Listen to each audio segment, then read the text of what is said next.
ஆதவ மருமகனை வந்ததுக்கப்புறம் அவன் வேலை வெட்டி இல்லாமல் இருக்கான்.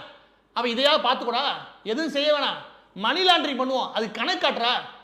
மார்ட்டினுக்கு ஒரு 400 கம்பெனி இருக்கும், லீமா ரோஸ்க்கு ஒரு 500 கம்பெனி இருக்கும். இவன் வேண்டாம்னு எதுக்கு? இவன் நம்ம வீட்டுக்கு வேண்டவே வேண்டாம். இவனை உள்ள நுழைய விட்ட நம்ம பல பேரை இழக்க வேண்டியிருக்கு. ஜாக்கிரதை. மக்கள் படத்தை லாட்டரி வச்சு திருடுற கும்பல், திருட்டு கும்பல். இவங்க வாய்ப்பு பேச பார்த்தீங்களா? இவங்க எல்லாம் எம்எல்ஏ ஆகணும் பாருங்க. நம்ம தலையெழுத்து. ஒரு பைத்தியக்கார பைலட் இந்த நாடு மக்களும் மாட்டிட்டு படுற பாடு.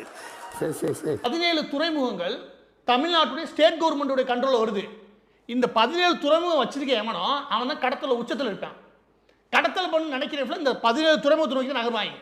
ஹார்பர் சம்பந்தமாக, அதுக்கப்புறம் சமீபத்தில் ஈடியில் வந்து இந்த பிரிட்டோ அப்படிங்கிற நபர் சம்பந்தமாக வந்த ஒரு குற்றச்சாட்டு, இதெல்லாம் சம்பந்தமாக அவர் பதிவுகள் போட்டாரு, அவர் வீடியோ பேசினாரு, அதுல இப்ப இருக்கக்கூடிய அமைச்சரை தொடர்பு படுத்தி பேசினாரு அப்படிங்கிற விஷயங்கள் பேசு பொருளா மாறுது. அதை நிறுத்தணும், அதுக்கு மிரட்டணுன்றதுக்காக நீங்க கைது பண்ணீங்களா? அண்மை செய்தி. வலதுசாரி ஆதரவாளரும் பிரபல யூடியூபருமான மாரிதாஸ் மதுரையில் உள்ள வீட்டில் வைத்து கைது செய்யப்பட்டிருப்பதாக தெரிவிக்கப்பட்டிருக்கிறது. அண்மை காலமாக முதலமைச்சர் விஜய் தொடர்பாக ஏராளமான குற்றச்சாட்டுகளை முன்வைத்து மாரிதாஸ் வீடியோ வெளியிட்டிருந்த நிலையில் தற்போது இந்த கைது நடவடிக்கை மேற்கொள்ளப்பட்டிருப்பதாக தெரிவிக்கப்பட்டிருக்கிறது. இதான் உங்க தூய சக்தியா சார்? சூப்பரா இருக்கு சார் உங்க தூய சக்தி, வேற லெவல். நம்ம லட்சணத்தை எவன் புட்டு வைக்கிறானோ அவனை உடனே உள்ள தூக்கி போட்டு பூட்டை போட்டு லாக் பண்ணிருந்தேன். அதானே நீங்க சீப்பா போட்ட பிளான நான் சீப்பை வச்சே முடிச்சேன் பாத்தீங்கல்ல. இப்ப ஜான் ட்விட்டர் என்ன பண்ணியிருக்கான்? பார்டர்ல, அதாவது கோஸ்டல் ஏரியால ஸ்மக்லிங் பண்றான். அப்ப இவன் போலீஸ் இடத்துல ஹார்பரை இவன் கட்டுப்பாட்டில் கொண்டு வரான். ஹார்பரை இவன் கட்டுப்பாட்டில் கொண்டு வந்து ஸ்மக்லிங் ஒழுங்கா பண்ணா இவங்க லஞ்சம் வாங்க தேவையில்லை. இந்த சத்தியமா சொல்ல, லஞ்சம் வாங்க தேவையில்லை.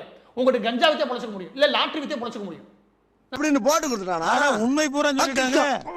சிகரெட் இல்லையா, அதுல ஆரம்பிச்சு எல்லாமே போலி எல்லாத்தையும் உள்ள கொண்டு வரதுக்கு இந்த ஹார்பர் தான் பயன்படுத்துறானுங்க. அதுல ஆரம்பிச்சு தங்கம் கடத்தல் இருக்கு இல்லையா, தங்கத்தை தேவையில்லாம இதுக்கு விமானத்தில் கடத்திக்கிட்டு அதுக்கப்புறம் கடவுளையா கடத்த வேண்டியதானே. ஆஹா சூனா போனா ஒவ்வொருத்தர் இருக்க வேகத்தை பார்த்தோம்னா அவன் அருமை வறுமைக்கு ஆபத்து வந்துடும் போல் இருக்கடா. இந்த இடத்துல விஜய் ரசிகர்கள் கூட சொல்றீங்க, ஆதவ் பேசுவான் நல்லா வாய்க்கிலேயே, பின்னாடி காந்தி படத்தை வச்சிருக்கான். காந்தி தான் எனக்கு வழிகாட்டின்னு நீ சொல்றான். டே அவனோட 13 காரோ 12 காரோட ஒரு காரோட மதிப்பு 4 கோடிடா. பாக்கெட்ல எவ்வளவு வச்சிருக்க? 2 ரூபா இருக்கு. அவன் இது வரைக்கும் சொத்து மதிப்பு எவ்வளவு காமிச்சிருக்காங்க? 45 லட்சம். இவன் கடத்தல மட்டுமே வச்சு சம்பாதிச்சிட முடியும். இவன் நெட்வொர்க் அப்படி அது கரெக்டா ஆதவன் எதில் பிடிக்கிறான், அந்த ஹார்பர் தன் கட்டுப்பாட்டில் கொண்டு வரான். இவன் என்ன நல்லாட்சி பண்றதை கொண்டு வராங்களே, இவன் குடும்பம் இருக்கிற வரலாறு என்ன? ரொம்ப கவனமா டீல் பண்ணி ஆட்டத்தை கலைச்சிடுறாசா. இது டிஎம்கே 2.0 ஆட்சியாக மாறிக்கொண்டிருக்கிறது. பின்ன என்னங்க, இங்க இன்னொருத்தர் விபச்சாரத்தில் விழுந்து கிடக்கும் விஜய் அப்படின்னு டைட்டில் வைக்கிறார். தமிழ்நாடு முதலமைச்சரை பத்தி இப்படி ஒரு டைட்டில் வைக்கிறாரு. ஒரு ஆபாசமான புகைப்படத்தை சித்தரிக்கிறாரு. பெண்களை பத்தி யாராச்சும் ஒரு பதிவு போட்டாலோ எழுதினாலோ வேடிக்கை பார்த்து சும்மா இருக்க மாட்டோம் அப்படிங்கிற மாதிரியான கட்சியாக ஆட்சியாக இருந்திருந்தால் முக்தார் அவர்கள் மீது புகார் கொடுத்து எத்தனை நாள் ஆகுது?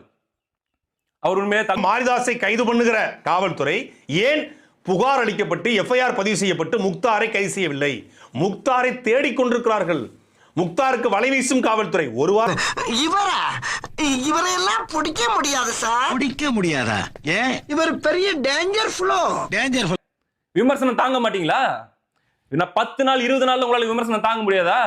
10 வருஷம் 20 வருஷம் ஆட்சி பண்ண ஆசைப்படுறீங்க, என்ன பண்ண